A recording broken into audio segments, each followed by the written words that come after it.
Hey, what is up everyone? It's Jon Penberthy here. Hope you're doing well. Welcome to our YouTube live Q&A session. Good to see a bunch of you on the line. This is the first time that we're doing this. We're having a bunch of fun. We've got a monthly membership program that we've got called Ad Clients Academy, and we asked some of our members inside of that group whether they had any questions for me that they would love me to answer in a Q&A session. And we said, look, it can be on anything you want to do with our marketing, our company in general, team building, scaling, ads, funnels, you name it, you can ask it. And we've got a few questions that we're gonna go through. We've had some questions here on the channel from some of our subscribers here as well, and I'm excited to dive into that. Over the course of the last 2 or 3 years, we have been growing exponentially. It's been a really, really fun journey. And we've gone from 0 to 10, 20K a month in our business, and then we started hitting 6-figure months, and at this point we're doing 350 grand a month, and we're on a journey to do $1 million a month, and we know the plan, we know what we're doing to get there.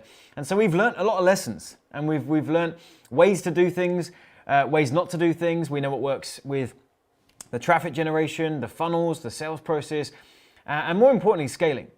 And so I'm excited to get into some of this stuff. So like I said, this is the first time we've done a live like this on our channel. So this is exciting for the team that are behind the scenes. And we just want to experiment and have some fun and see how this goes. And if it does go well and you guys enjoy it, then we will go ahead and do it again. Now there's a few ways that you can let me know that you're enjoying this. And there's a few ways that we will be encouraged to do another one. Now, of course, the first is you showing up, which is great, super good to have you on here. And if you're catching the recording, then you can engage with the recording as well. That's the first way. Second way is engage with the Q&A right now. Let me know. Throw a comment in the comments box and just let me know who's here. In fact, I can see a few names already. I can see Arkham, I can see Ingo, Simon, Kendall, Dequan. Awesome. So if you're on with us right now, do me a favor, hit me up in the comments box. Say hello. Let me know that you are here. And then another way that you can let me know you're enjoying this is hit the like button. All right, that just is encouraging for me and my team. And like I say, will encourage us to do more of these lives, all right? So with that, we'll pretty much dive straight in. You'll be able to see the questions that we've screenshotted from within our coaching group.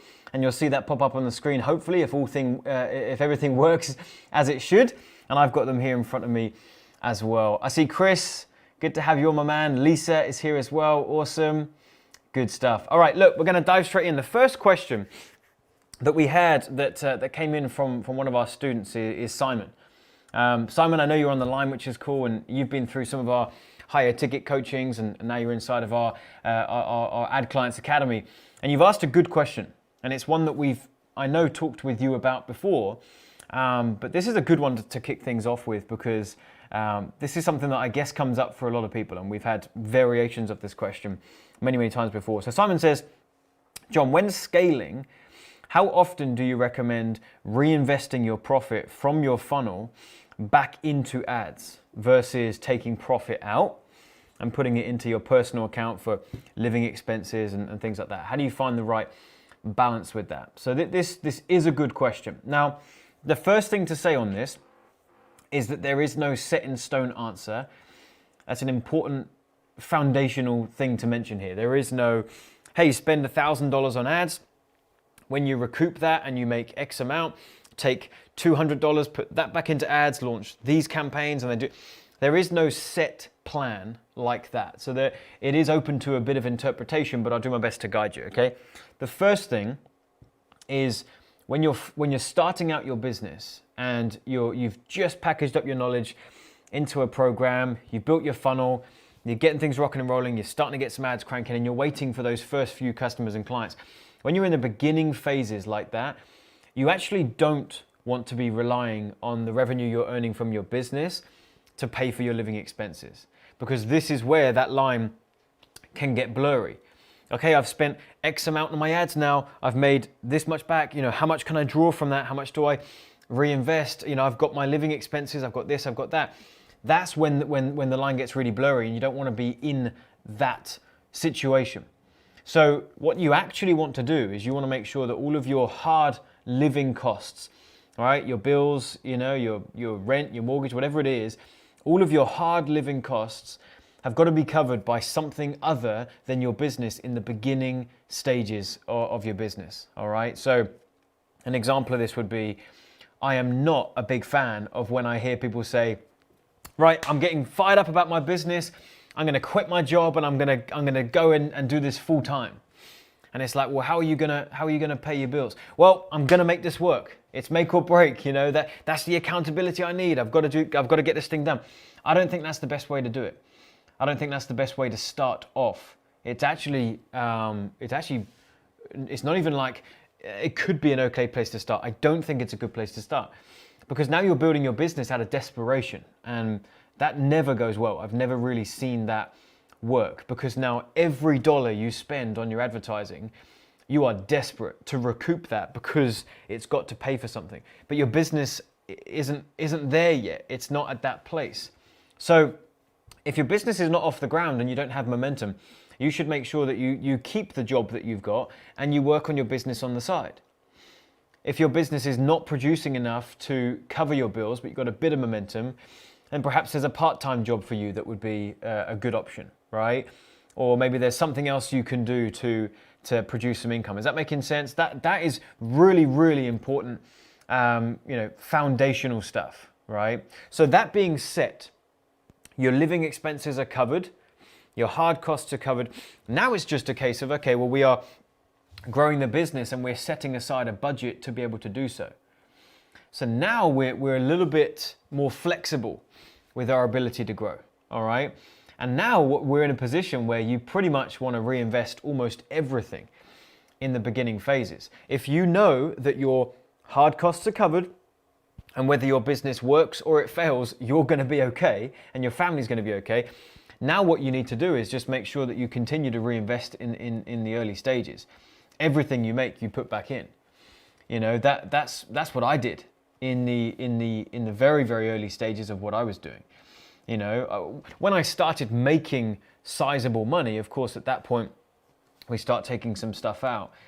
But in the beginning, I mean, if I spent $500 on my ads and I made $600 back in, I'm going to put $600 back into my ads, and I'm just going to keep reinvesting. I make $1,000, I put that back in, and you'll hit a point where it'll be different for you as it would be for someone else. But you'll hit a point where perhaps you're earning $5,000 in a month, and you don't need to put $5,000 back into the ad. So perhaps you take out $1,000 or $2,000, and you put the $3,000 back in. But you have to understand that the quicker you are willing and able to reinvest almost everything, the quicker you'll be able to scale. We were talking about this with someone in our Expert Accelerator program just the other day. One of our clients, she had spent, I think it was about $70 or $100 over the course of, I think it was like a week or two, something like that. Let's just say it was 2 weeks. And we were talking about scaling. Well, how quick can we get to a $10,000 or $20,000 per month income? And I was saying to her, well, look, you're going to really struggle if you're spending $70 over 2 weeks on your ads, because now you're going to collect some of that data, and now you're going to have to act on that data. So that might take another 2 weeks, and then you've got to act on that data, and you're not even getting enough data from $70 to be able to go and get any meaningful data that you can react to. By the way, what I mean by this is, well, what is your cost per click? What's your cost per lead? Are you making sales? If so, what's your cost per sale? And finding the campaigns that are working and investing more into those, and ditching the campaigns that aren't doing so well. The speed of which you can find, these core numbers and how things are working, and then what to double down on and what to get rid of. The quicker you can do that, the quicker you'll be able to scale. So hopefully that makes sense, man. 2 main things. 1, have your hard costs covered. Don't try and rely on your business in the early stages to cover your living costs. I've never seen it play out very well at all. So you've got to have an income source in the beginning. And if you don't right now, you should probably go find a part-time job, seriously, to just cover your living costs. And then the second part to that is in the beginning stages, somewhere probably between $0 and $5,000 a month, you're almost reinvesting everything back in until you get to a place where you're quite comfortable now that you're spending, you're spending 3,000 and you're making 5,000 back. Okay, great. Well, I can reinvest a 3,000 again next month and I can take the 2 out and go have a party. All right. So hopefully that helps, man. Just let me know if it does. I know you're on the line, so let me know. And I see some other questions coming in, so on the live chat here on YouTube. So I'll get to that once I've got through these questions here. Does that make sense, Simon? Okay, cool. All right. So next question was from someone else in our academy, Shelley, and this is an interesting one. She said, "How do you keep believing in yourself and your product, even though you know that it will help so many people, when other people who don't really know you properly keep knocking you down?" Okay, interesting one. The topic here is essentially the fact that you're getting some naysayers, you're getting some haters, you're getting people that are trying to put down, what you're doing. What's really interesting is again, I'm talking about the beginning of your business, because I know you too, Shelley, right? You're in our coaching, so I know the stage that you're at. In the beginning, the ability for you to actually have success with your business, in one sense, there's many pillars that you've got to keep supported. But one of those is going to be your mental composure when people are saying bad, nasty, unhelpful things about what you're trying to achieve. Not everyone will agree with you, right? Not everyone's going to have the same standpoint. In fact, if you look at every public figure in history that has any kind of meaningful following, they will have die-hard fans and they will have complete haters. You know what I mean? There's no two ways about it. I can't think of anyone in history who's grown a sizable movement that doesn't have people on either side, right? I'm just thinking about something like Starbucks, right? One of the biggest companies on the planet, yet some people are die hard that they love the coffee. Other people hate the coffee and won't even step foot in a Starbucks. Yet regardless of that, they've still grown to where they have. And part of that is because it's a talking point. All right, so you've got to keep that in mind, and you've just got to make sure that you keep your mental strength, where it needs to be, and just understand that not everyone is going to agree with you. If you know, look, think about this, Shirley. Look, if you know that what you've got has the ability to help, many people. If you know that 100% in your head, this can help people. You also are going to know, and you need to understand, it's also not going to help some other people. Not everyone is going to agree, but you've got to stay in your lane, right? You've got to know, okay, there are people that I can help, and actually if I listen to these voices over here, and that dampens my ability to get out there to the people that need me, or dampens my confidence in my ability to do so, I'm actually doing those people a disservice. Does that make sense? You're letting these people that are never going to be customers anyway, you're allowing them to get in your head and slow you down from reaching the people that actually do need what you've got. So if you keep that at the forefront of your mind, it should keep your wheels turning and everything moving, yeah? All right, cool. Hope that helps. Thomas, this was an interesting one. So you said, what strategy would you use for an e-commerce store with art products between 5K and 15K? Could Facebook groups work, since it would be a long-term process? This thing right here is interesting to me, because I don't want to pull the wool over anyone's eyes. I'm not really into e-commerce. I'm not into physical product sales. I am into high ticket sales, so there's a little bit of crossover here. However, I'm not into selling physical items. So I'm perhaps not going to be the best qualified to advise you, but I will say a couple of things.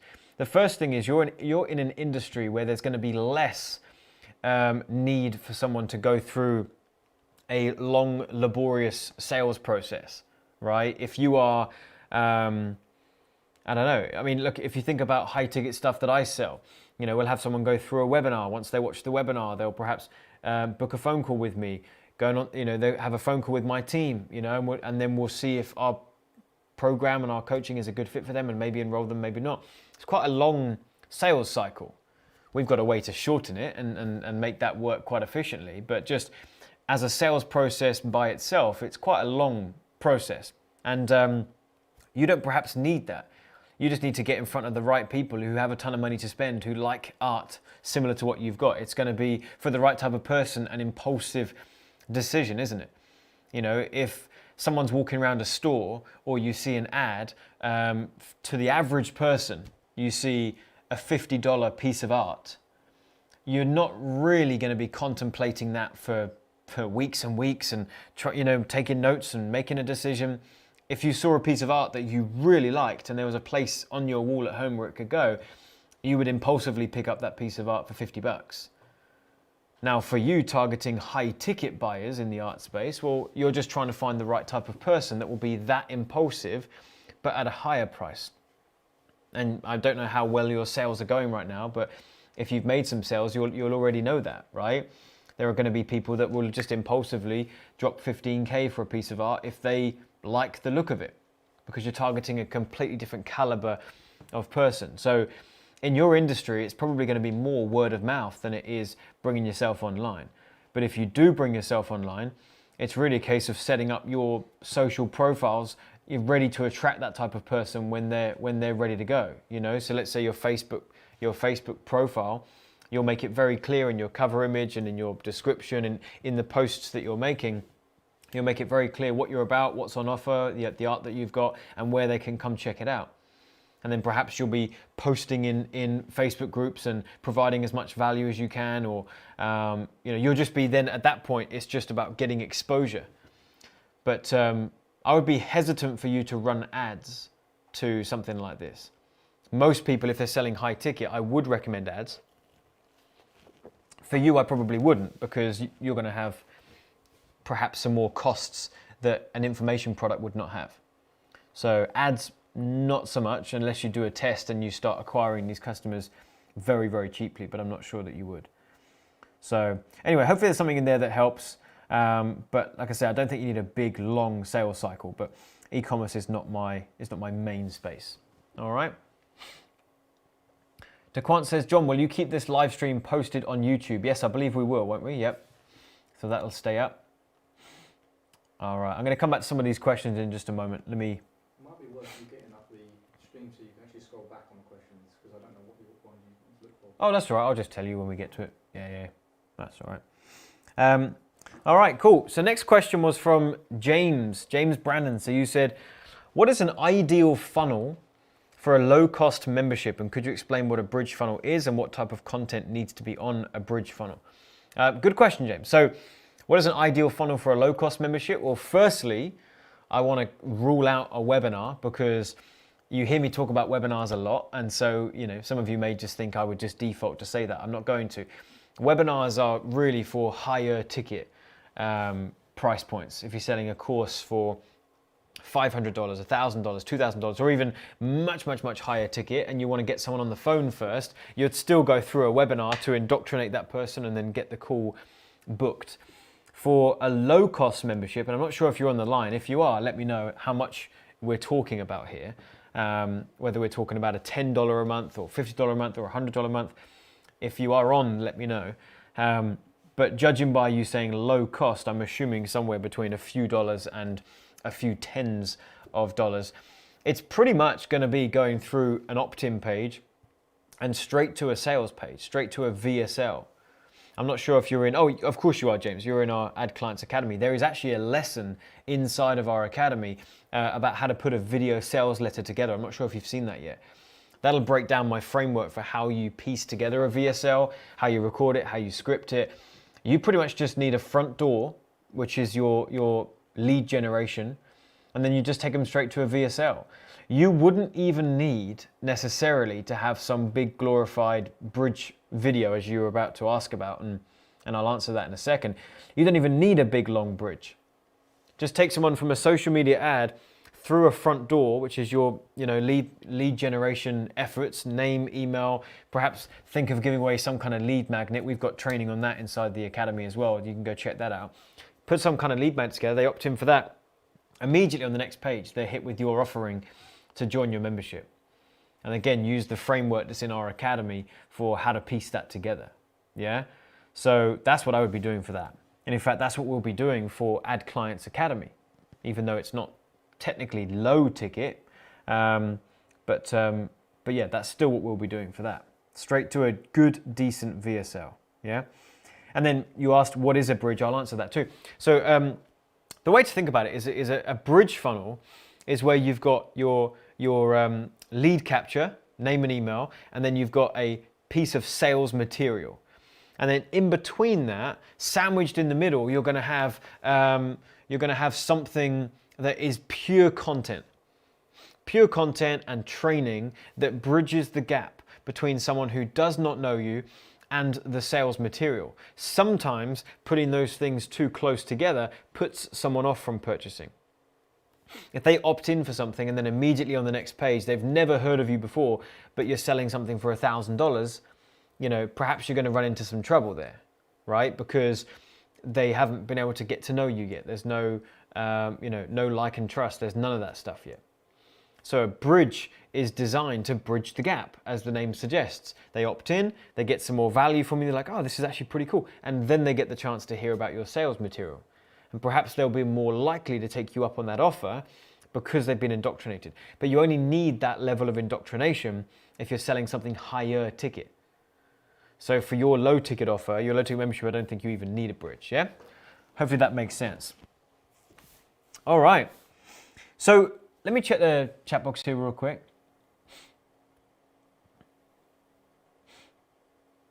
All right, very cool. Rob says, John, you provide great value. I appreciate that, Rob. Glad you're finding it helpful. He said, I find that I don't want to implement as I want to stay in my lane as a mortgage broker. Do you guys have a service to have someone run the ads for me? No, we don't. We don't do that, I'm afraid. So we don't have an agency. We have our clients come to us to learn how to do it themselves, and we make sure that it's working for them, because I find in most cases, if you just hire an agency, you don't know what they're doing, why they're doing what they're doing, whether they're even getting results that would be deemed good in your industry. You have no idea. You're flying blind with an agency. So I'd be careful about that. It's always worth learning it first.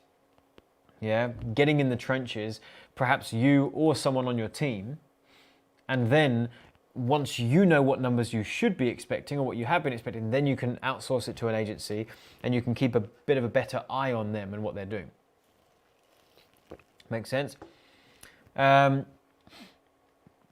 Chris says, hi John, what do you do if you talk to a prospect on the phone about a high ticket product and he says, I'm in, I just have to move some money around to be able to pay you?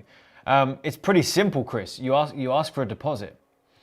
And that deposit holds their spot. So if they've got to move some money around, that's absolutely fine. But if they want a spot in your coaching and they want to take that spot from someone else who you're speaking to tomorrow or the next day, well, then they can put down a deposit. And if they can't put down a deposit for a few $100s, then something's not quite right. They're perhaps pulling the wool over your eyes, or there's some other reason why they're trying to get off the phone. Yeah? So if they are seriously sold, like if they're genuinely sold and they're in, they just got to move money around, that's totally fine. But you want to take a deposit to hold that spot. Yeah? All right. Cool.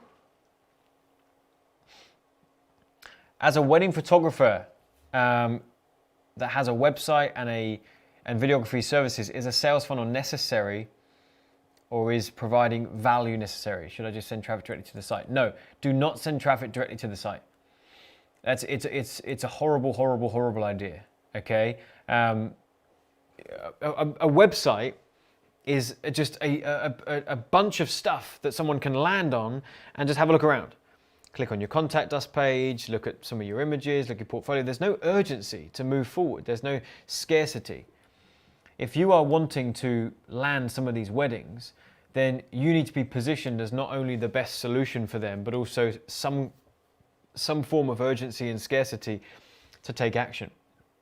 So a sales funnel will definitely work for you too, and you can take them through a streamlined process where you gather information, create that connection, and then offer them the opportunity to book that call with you to find out a bit more, right? Or to inquire about your services. One of my best friends, we've helped him with his wedding photography business, and he's been through our ad training and all sorts of things. And he went from that model of just send people to a website and fingers crossed, hope people book, to actually going through a much more streamlined process of ad to grabbing their information, a bit of indoctrination, get them to know you, like you, trust you, and then feel that urgency to book a call with you because you're so exclusive. That's how you want it to be positioned, yeah? All right, cool. So next up, we got so those questions we just done, that was from our community inside of our Ad Clients Academy. We got some questions that came in just on our YouTube channel right here from some of you guys. So this may be some of you. Question here from Jamie. He said, how much income should I be making before I start trying to run paid ads for webinars? So this is a good question too. My suggestion, Jamie, is if you can assign some budget to paid ads from day one, I would be doing it, because you've got a slow game and you've got a fast game. The fast game is let's just double down, let's put money into paid ads and let's get customers, in the next 24 to 48 hours. You've got the free strategies that is costing your time and also takes time. So you're putting more effort in up front and you're having to wait weeks, months, or sometimes even years to see any kind of result for that. You make a post in a Facebook group trying to provide some value where you're not going to land a client on day one.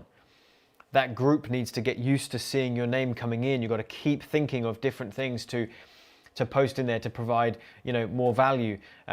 You've got articles and blog posts on Google. It's going to take months in some cases, sometimes years, to get that blog content positioned to where people can even find you. You're building up an Instagram following, great. There's that momentum and that slog phase in the beginning. Growing a YouTube channel, same thing. There's all these things that there's not necessarily anything wrong with them. They're just much slower. So it really depends on how fast do you want to grow. If you are really, really strapped for cash, then of course you need to go the free route. But if you have, and this is, like what I was saying to Simon at the beginning, if you've got all of your hard costs covered, you've got all, your living costs are covered, you're not going to put yourself in jeopardy. If you realistically have some budget left over, the priority would be, get into the ad game. It's going to make a ton of sense to do so because you can move really quickly. And once you get your short game covered and you're getting customers, getting clients, you've got that, then you can bolt on the free side of stuff as well. Make sense? So yeah, keep that in mind, man. It's really, really important. And then in terms of if you are doing the free stuff, and let's just assume that your question, how much income should I be making before I start trying paid ads for my webinar? Let's assume that you're saying you can't run paid ads right now. You're doing other things.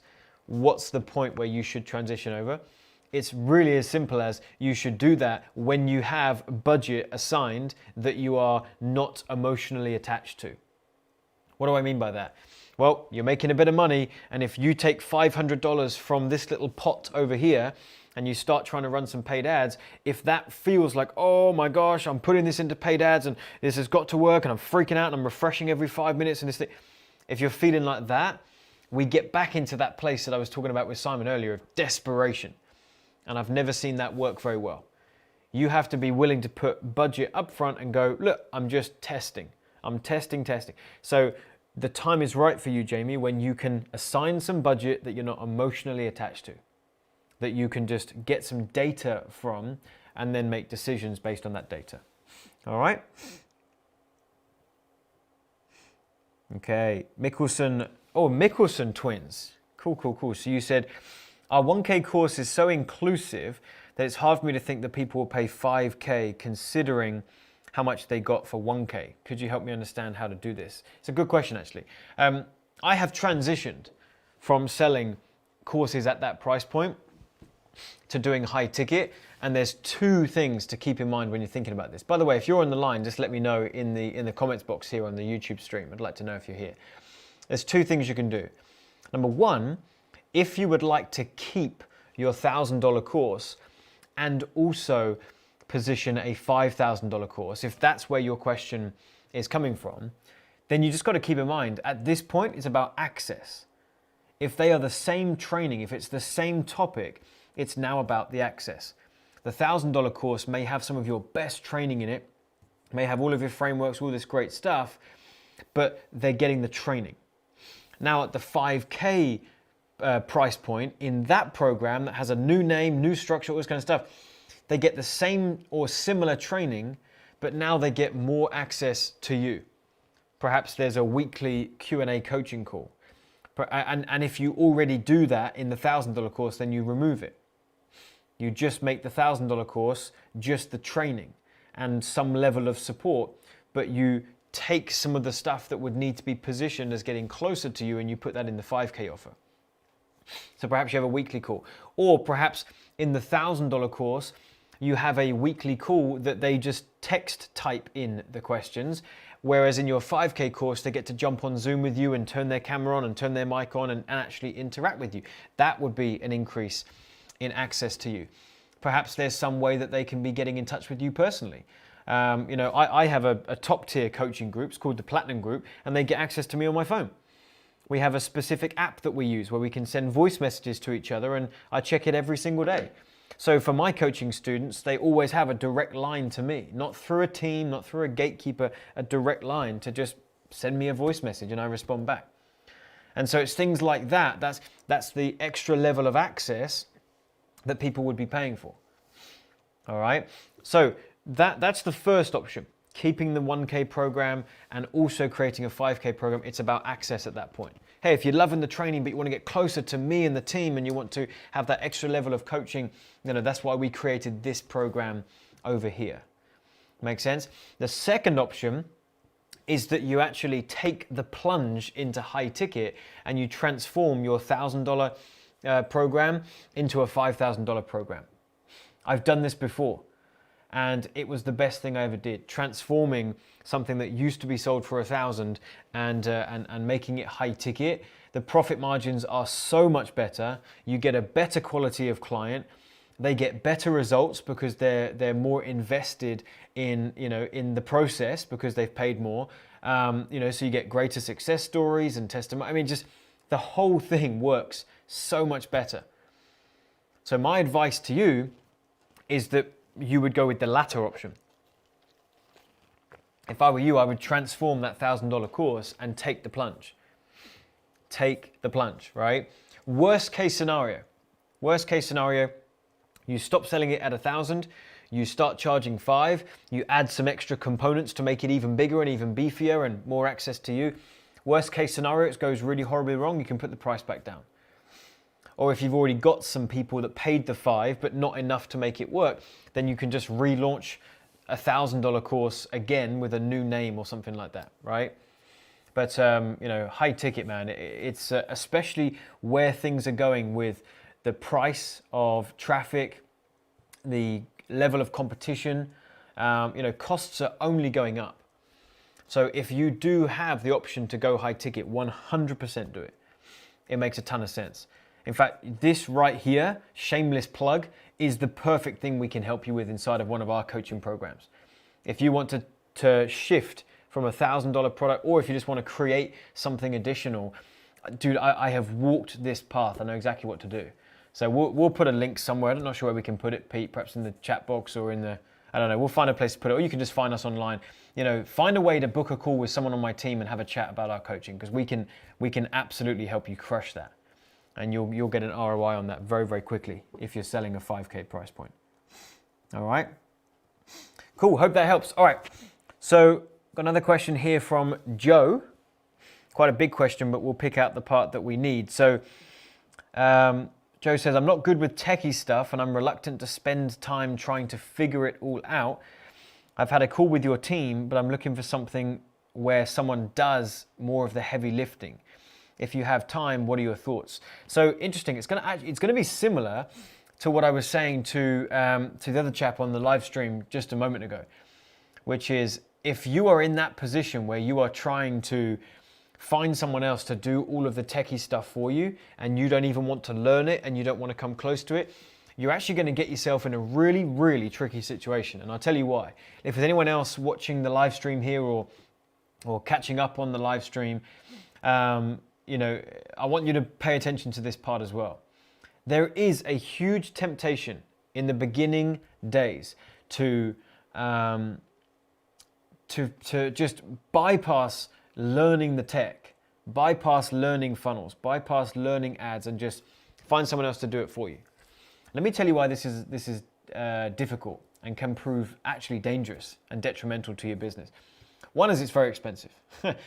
To even find a good person to do it for you, it's going to cost a lot of money. A good done-for-you agency that's going to build you a funnel and perhaps run your ads as well. You're looking at 5, 10, 15K. If anyone is much cheaper than that, they're probably not going to do a great job. There's going to be a handful of people in that lower category that maybe are actually worth their weight in gold and they don't realize yet they're not charging enough. But for the most part, it's a lack of confidence, and quite rightly so, because they're not going to do a great job. So it's going to cost you a lot. Second is, you now are solely dependent on a single human being for the running of your business. I'm going to just let that sink in for a second. If you hire an agency or someone else to learn all the techie stuff, or they've already learned it and they're going to implement it for you, okay, you're now in a position where if you need to make a change, imagine this, it's 10 p.m. at night and you've started running ads, and now there's a problem with your sales funnel, right? But you've got traffic going and you've got all these things, you're trying to juggle a few things. Well, the person who built your site is asleep. The funnel can't be worked on right now. You look at it and you have no idea what to change. You've got to count the cost of situations like that coming up. You've also got to count the cost of what happens when that person disappears from your life. If they shut up shop, or if they get too busy with other clients, if they ghost you for a few days, you are running blind in your business because you don't know what they did. You don't know what tech they've built, how they've done it. This is such an important lesson. You should learn this stuff in the beginning part of your business. And I'm so pleased that I did this. So pleased I did this. When I first went on my journey, I was learning every piece, the software that we use, things like ClickFunnels, autoresponders. It was a nightmare and it was really frustrating in the beginning, but I learned it because I wanted to understand what was going on. And I've got to a point now where I'm able to train my team, and so my team, know what's going on, and and I speak to them on a daily basis here in the office. So that's much easier to be able to manage then. Now, for some of you who are just real technophobes, I get it, and you're like, I just don't want to touch it. What's the middle ground here? The middle ground is find someone who you can grow with, find someone that you can train up from the ground up. Or rather, provide them with all the information they would need to learn how to do all the techie stuff, and then stay really close with them. Have them share with you everything that they're doing all the way along. Have them show you the stuff that they're learning and implementing, so that if something was to happen with that relationship as well, you're a bit more in the know. Okay, this stuff's really important. I do think you should learn it in the beginning. And then what you should do, by the way, it's another quick top tip. What you should do within that is find the things that actually you shouldn't be doing and don't need to be doing. If I look back on the beginning part of my journey, there are some things that I spent time learning that I do actually wish now I didn't do. So one of them would be trying to design logos. I remember, I would have been super young. I wouldn't have had any money to pay people at this point. I wouldn't have known what I would have done. I remember downloading this application called GIMP. I was telling you, Pete, about this the other day, or on one of our coaching calls. It's called GIMP. I think it's still about, and it's basically like a free version of Photoshop. And you can go in there and you can learn how to create. And I had a ton of fun trying to create these logos, but I would spend weeks and weeks and weeks creating a logo by myself. And it's still not going to look as good as a designer doing it. It's just, I don't know, it was such a waste of time. I'm wasting weeks and weeks and weeks. And looking back, I feel like an idiot because I'm like, I could go to Fiverr and I can pay someone $5 or $10 to design a logo. And even if it's no good, it would probably still be better than the one I had created in 2 weeks. Maybe let's say it costs $50 to get a good logo, right? Well, I have just saved, I've just saved 2 weeks worth of time. Let's just say, for example, think about this for a moment. Let's say it cost you $50 to get a logo created, and it took you 2 weeks to create your own. And it took you 10 hours a week. Let's just say you worked on it for 2 hours a day for 2 weeks. It's 20 hours. Do you realize that by doing this yourself for 20 hours, when someone else could have done it for you for 50 bucks, do you realize you were working for $2.50 an hour? You would have been working for $2.50 an hour because you're doing the job that someone else could have done for you with $50. Now the story just gets even more frustrating when you realize you could have got a logo for $10 or $20. So within the learning phase, there are things that you need to decide, actually, that is worth outsourcing. I don't need to know how someone designed a logo. I don't need to know how they put the layers behind the logo and how they made it transparent. I don't need to know any of that stuff, because if I part ways with that person, it's fine. Someone else can get me a logo. But if someone was building all of your funnels and they leave, it's much harder to replace someone into that position. Is that making sense? For those of you that are on the live stream, just give me a thumbs up or a yes or something to let me know that that's making sense to you. Because this is a really, really important lesson. I want to make sure you've all understood. Okay. All right, see some yeses coming in. All right, cool. So, next question. Oh, and Hans, I see your question on the screen now, and it was the next one we're getting to anyway. So, Hans says, what are the best ways to promote? You said life events, but I assume you mean live events. How do you promote live events? Price is $1,000 US, and they're bound to a specific location and a date. It will be the same process that that we would teach anyone with a program that's like, I don't know, if they're selling a program for $1,000, it will pretty much be the same thing. It's a really, really nice price point to sell on a webinar. That $1,000 price point is a sweet spot. Now, the fact that it's a live event, the fact that it's a specific date and time and location makes no difference, because you can do a webinar and run advertisements targeting the people in your local area. We did this for some of our live events. We would run, some ads to a webinar, and we would only target people in London or the surrounding area, because that's where we were doing our event. And we'd have people come out, we'll teach them some cool stuff on the webinar, and then we'll make an offer for the live event at the end, and we'll sell some tickets that way. And then outside of the webinar, we would be running some retargeting ads to people that saw that webinar, to people that registered but didn't attend, to people on your email list, to people on any of your pixel data. If you've got any pixel data on Facebook or Google, then you'd be running an ad out to them. You'll obviously be sending out emails to any contacts that you do have, and I would be sending them to a sales page in that instance. So if it's cold traffic and they've never heard of you before, you would run advertisements to targeting people that would be a good fit for that event in your local area, and I would send them to a webinar. And I would also test to a sales page too. There's no reason why you wouldn't test both.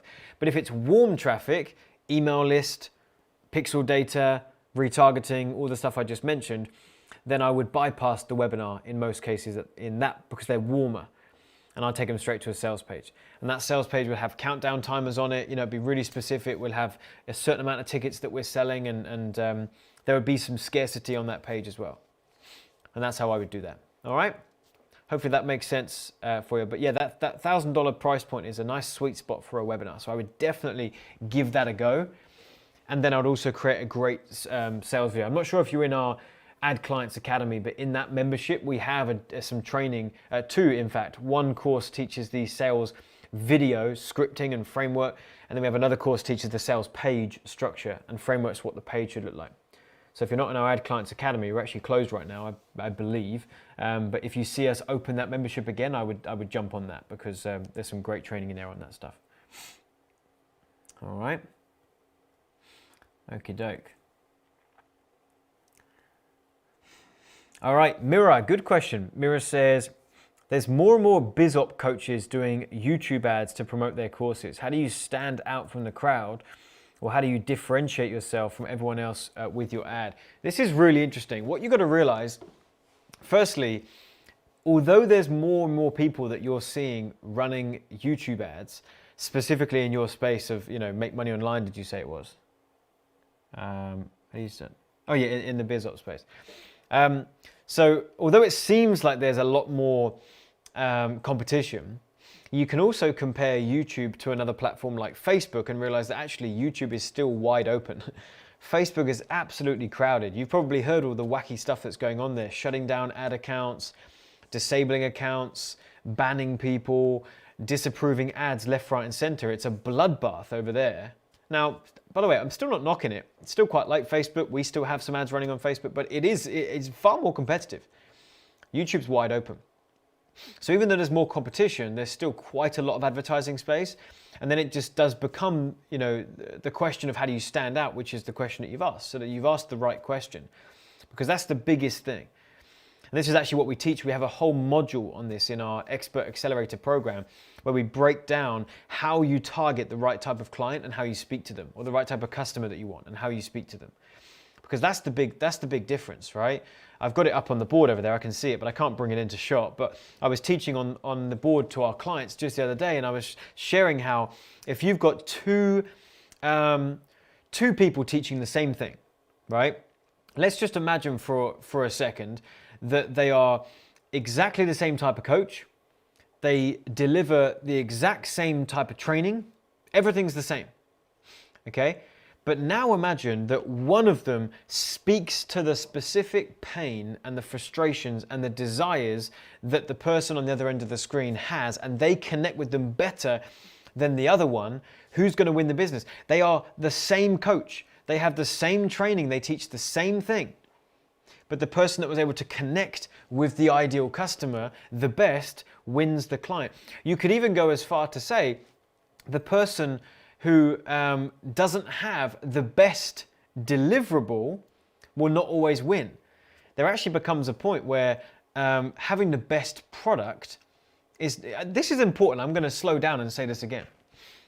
The person with the best product or the best program or the best results, that's one aspect, but they will not always win the client. They will not always win the customer. Just because you have the best product, that's not what is going to get you the customer.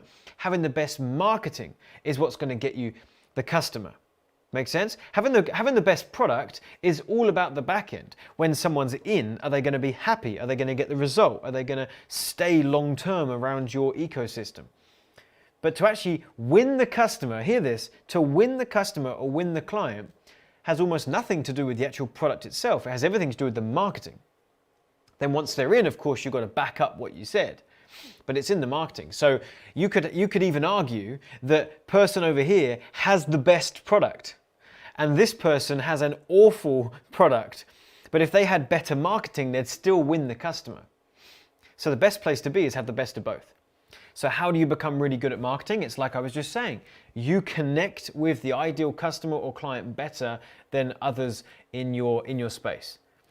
Right? It's about that connection.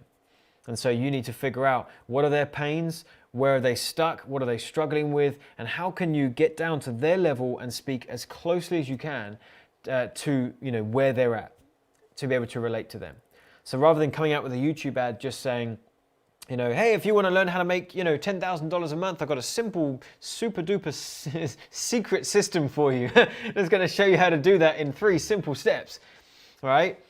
Well, that might attract some people, but imagine if there's someone there that is in a specific situation in their life, right? They are thinking more about their kids than they are themselves. They've tried tons of biz op things in the past that haven't worked. They've spent some money on Facebook ads and that hasn't worked. Well, if we know all of that stuff, then we can actually craft an ad that speaks to all of that. Say, hey, just real quick, listen, if you've been looking for a way to earn a bit of extra income on the side, perhaps it's not even for you, perhaps you've got a family that you just want to prove to them that this can work, you want to provide for your family. Perhaps you've been in this industry for a few years, you've been trying a few different systems and nothing seems to work. In fact, maybe you've spent some money on some paid ads trying to get a system working and it hasn't worked, and you're at that point where you feel like, I'm running out of money, I'm running out of time, and I'm running out of confidence. Well, listen, I've got something that I'd love to share with you because, and then off you go. Right? So that would connect to that type of person if they had been experiencing those things. So think about your wider market. Who are they? What are they struggling with? And how can we speak to them? Make sense?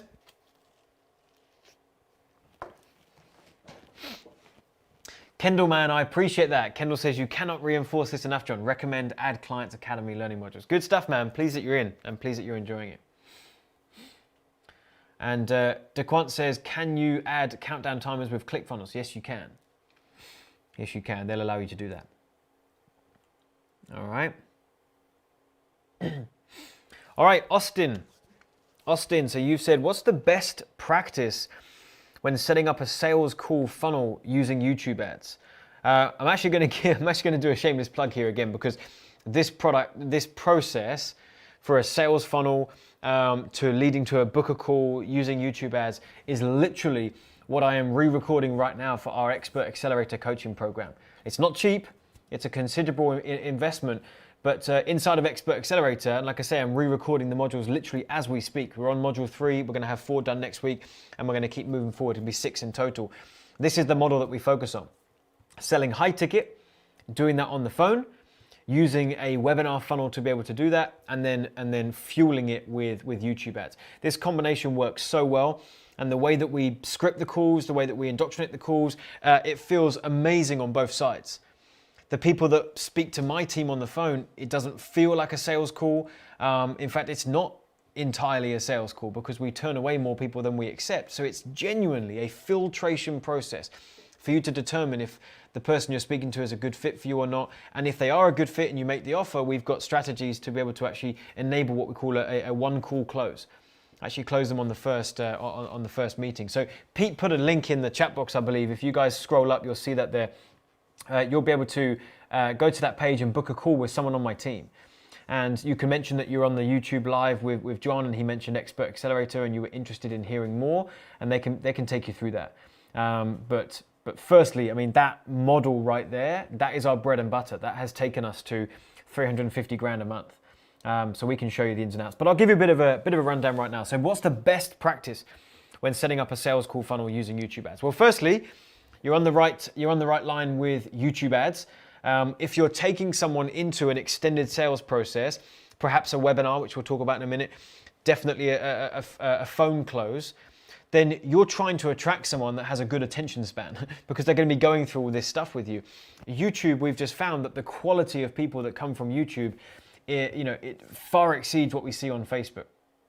Facebook people seem to be so used to and trained to scroll, click, click back, go back. They're fast in the way that they move through things. So they may not spend as long in a webinar, or they may not want to have a 1 or 2 hour phone call. Whereas with YouTube traffic, just by the platform that they're on, they're showing you that they enjoy consuming content, and they would probably enjoy a glorified YouTube video, which is essentially a webinar, right? Webinar is just a longer video, essentially, yeah? So YouTube ads, you're on point with that. Next step is it's got to be a webinar. I've tested so many different variations of the funnel here, Austin, to get calls booked. And you're looking for 2 things, by the way, Austin.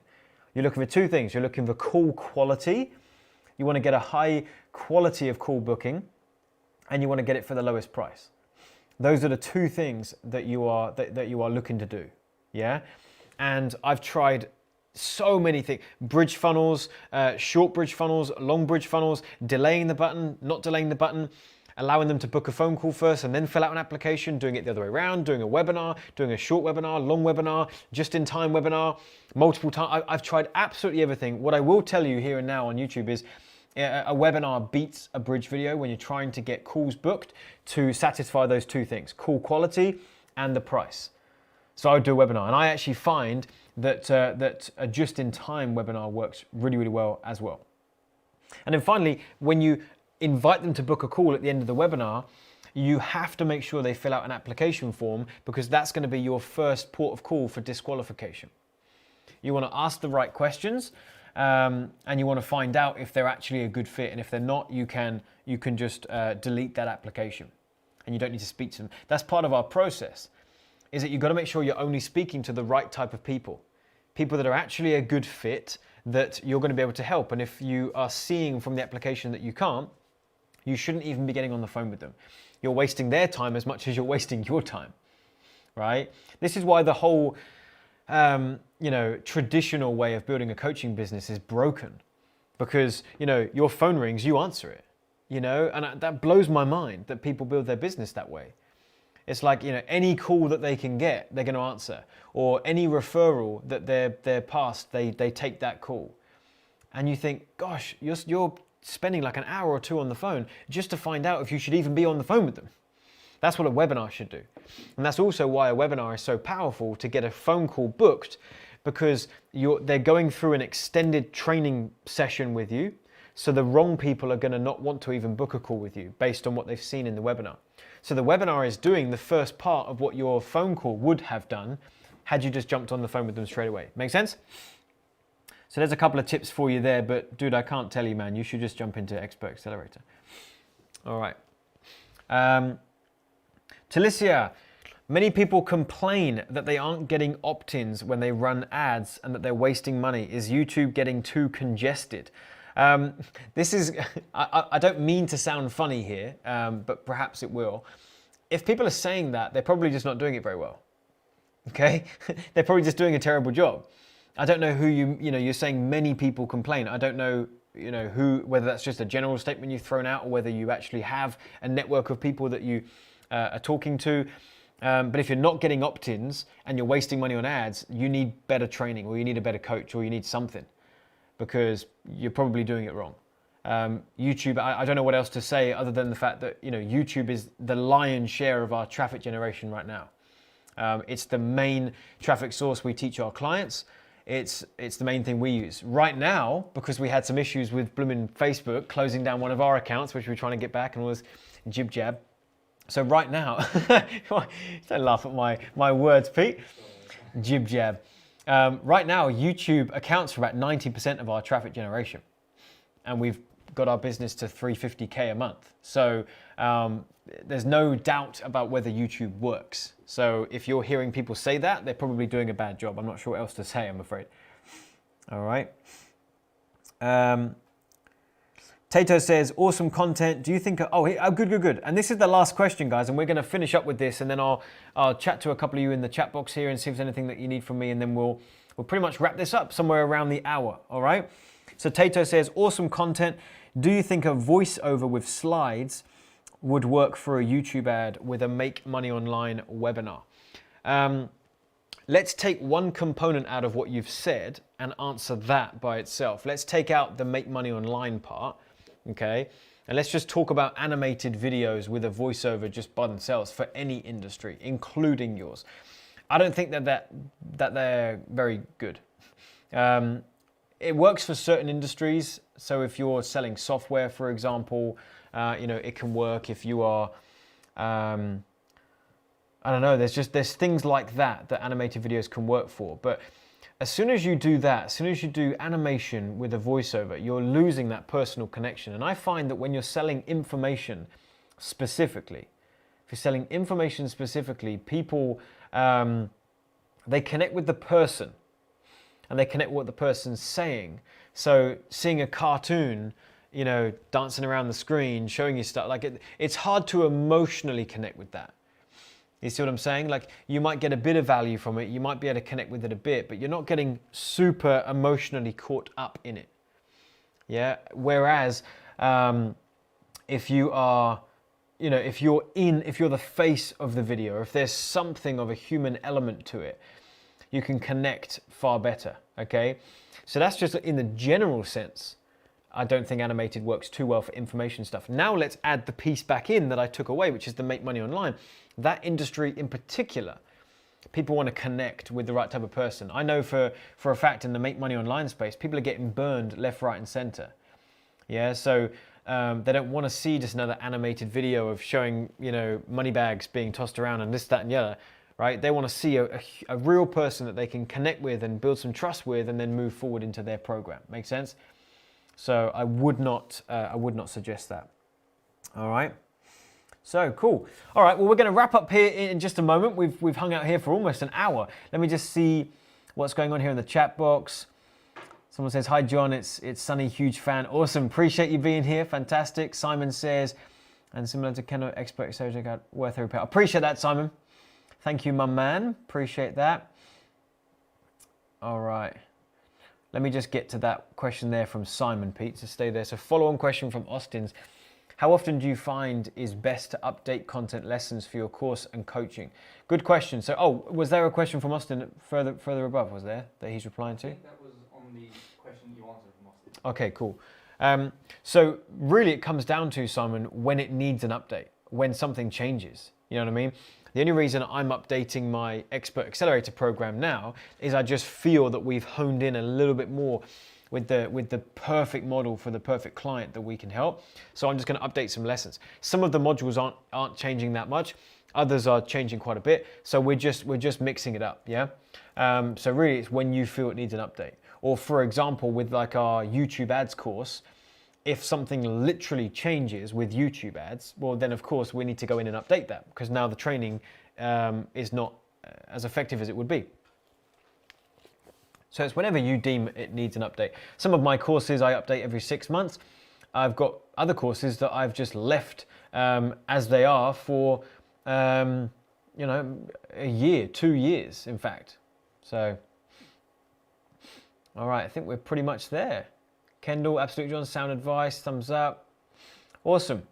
All right, guys, well, look, we're going to pretty much go ahead and shut this down here. I appreciate you hanging out with me here for just over an hour. This has been a ton of fun. Like I said, this was just an experiment. We had some time on our hands. We're getting closer to Christmas. Everything's dying down a bit. We just thought, hey, let's have some fun. Jump out here on YouTube and do a live Q&A. So thanks for those that submitted questions. We had some good questions there, and I hope that was helpful for you. I want to thank Pete behind the camera doing all the techie stuff that I have no idea how we even do it. But it's been good to be out here in front of you and answering some of these questions. And for those of you that I suggested that you book a call, I really do think you should do that. The link is in the chat box there. You can see it from my team. They've posted it there. Go ahead, click on that page. That'll take you to another page with a bit of information about what it is we've got going on with our training, how we can help, and then you can go ahead and book a call with someone on my team and see if we're a good fit. And if we are, I look forward to helping you and working with you. All right. So with that, don't forget to subscribe to the YouTube channel. Drop me a like on this video if you haven't already, and show me a bit more love in the comments box even once we end, because the more engagement we see on this thing, the more we'll be encouraged to do it again and hopefully have you out joining us. All right. So with that, appreciate you, and we will see you again very, very soon. Take care. Bye-bye.